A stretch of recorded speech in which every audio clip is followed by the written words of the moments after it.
Okey, Assalamualaikum. Hari ni hari Khamis 13 hari bulan 10. Pelepasan ikan di kolam pancing sedia sebanyak 300 apa kilo ah? 300 lebih 300 lebih kilo di kolam 2 dan juga 3. Untuk hari Senin ni mana itah ikan ini ikan. 300 kilo lebih. Ni tak tuang ke lepas no. Tuang dia. Ajak okey tau.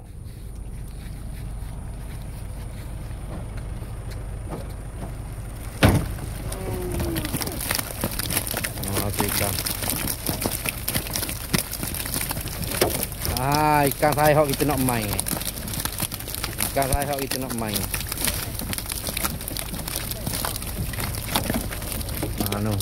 Tuang ikan.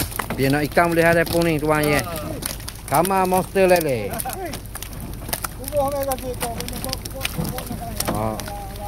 Gigi dah kolang lagi kata kita kutik ulok lagi yang. Bugik itu.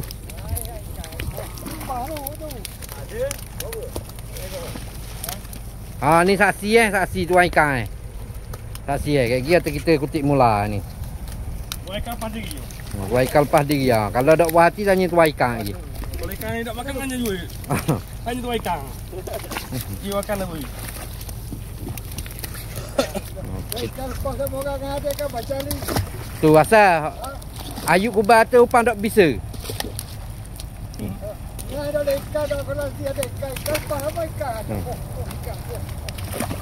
Gejung nak tengok. Kita ambil video panjang sikit senang biar berhabis lah ke ikan duk jatuh dah kolang. Ini kan kata kutik balik lah apalah.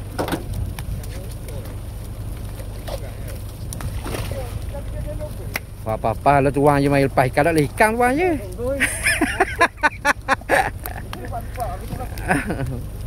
Ikan saya comel. Saya comel ikan. Ikan kelak-kelak ranking untuk hari Senin ni 3 kilo lebih. Orang ada ikan dia kalau dia ada ikan. Tu tak Allah tu jawapan je. Orang tu tak ada ikan. Okey kita lepas laka dah tu tengok ada sikit gitu. Jangan lupa hari Senin ni. Juara 20,000. Kita main selang sedi 200 400. Boleh tengok player. Tu Assalamualaikum.